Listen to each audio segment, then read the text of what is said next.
Je refais une vidéo car je n'arrive pas à vous convaincre sur les pratiques inhumaines des EHPAD et n'ai que 10 420 signatures pour ma pétition intitulée Réformer le taux d'encadrement dans les EHPAD en instaurant une loi simple qui impose le ratio. Mon objectif est double, donner au personnel soignant de meilleures conditions de travail et de meilleures conditions de vie pour nos aînés en fin de vie. Aujourd'hui, ce n'est pas le cas. Les directeurs des ARS et d'EHPAD gonflent le ratio dans leur établissement pour faire croire aux familles et aux proches qu'ils ont l'effectif complet pour s'occuper de leurs résidents, alors que c'est faux.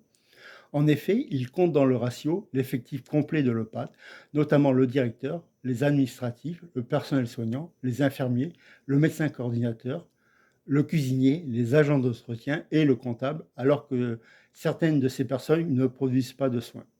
J'ai pu récupérer de nombreux témoignages qui vont dans ce sens, mais malheureusement, pour le moment, je ne détiens aucune preuve, c'est-à-dire je n'ai aucune copie des dépôts de plainte, ni des courriers transmis au procureur de la République, ni des courriers transmis au directeur des ARS. Il faut savoir que les ARS ne répondent pas aux courriers des familles lorsqu'ils font des signalements. Il faut que cela change. Je constate avec horreur que les témoins dénoncent la maltraitance, les négligences et le manque de personnel soignant, alors que les prestations demandées ne sont pas à la hauteur des services fournis. À titre d'exemple, le matin, certains aides-soignants ont plus de 15 résidents à s'occuper et moins de 10 minutes pour faire la toilette. Ils doivent déshabiller leurs résidents, faire une toilette sommaire par manque de temps, changer la protection lorsqu'il y en a une et lorsqu'elles ne sont pas rationnées, l'habiller, les mettre au fauteuil ou dans leur lit, leur donner le petit déjeuner et le noter sur leur tablette pour le suivi. Il arrive parfois que certains résidents n'aient pas de toilette car l'aide-soignant n'a pas assez de temps pour la faire. Il est important de signaler que les personnes âgées dépendantes ont besoin de plus de temps.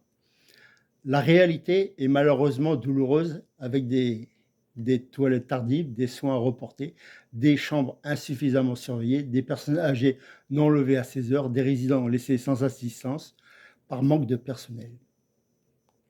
Nous payons cher pour nos parents ou nos proches alors qu'ils sont toujours maltraités et négligés. L'EHPAD nous est vendu comme un hôtel avec un service médicalisé, sauf que le service doit se faire avec du temps humain que les directeurs d'établissement ont supprimé. Dans de nombreux établissements, la maltraitance, les négligences envers les personnes âgées dépendantes sont quotidiennes et ce n'est pas la faute du personnel soignant, mais des dirigeants d'EHPAD, publics et privés, qui font sans cesse du profit sur leur dos de nos anciens. Ils se foutent royalement de leur santé et de leur bien-être. Nos parents, nos grands-parents méritent de finir leur vie dans la dignité. Je me permets donc d'interpeller nos élus sur une situation qui devient intolérable. Le manque de personnel soignant, la maltraitance et la négligence qui perdurent dans certains EHPAD. Je transmettrai ma pétition le 2 septembre 2026 au Premier ministre, au président et vice-président du Sénat et de l'Assemblée, aux chefs de groupe des partis politiques du Sénat et de l'Assemblée nationale, les sénateurs et députés de mon département, l'Hérault, le directeur de l'ARS Occitanie, le président du conseil départemental de l'Hérault et les médias, Midi Libre et France 3 Occitanie, et je compte beaucoup sur eux pour m'aider. Je demande à nos élus dans l'urgence de porter et de voter une loi simple pour un ratio légal obligatoire au minimum de 4 personnes pour 10 résidents.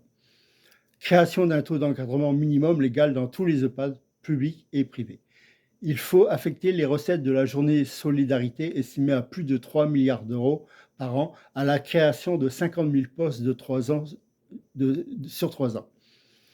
Je demande donc des mesures immédiates pour garantir la sécurité, le respect et le bien-être des résidents. Je demande également que nos anciens aient les soins dont ils ont besoin. Je laisse dans les commentaires de cette vidéo le lien de la pétition et un email pour ceux qui veulent me joindre.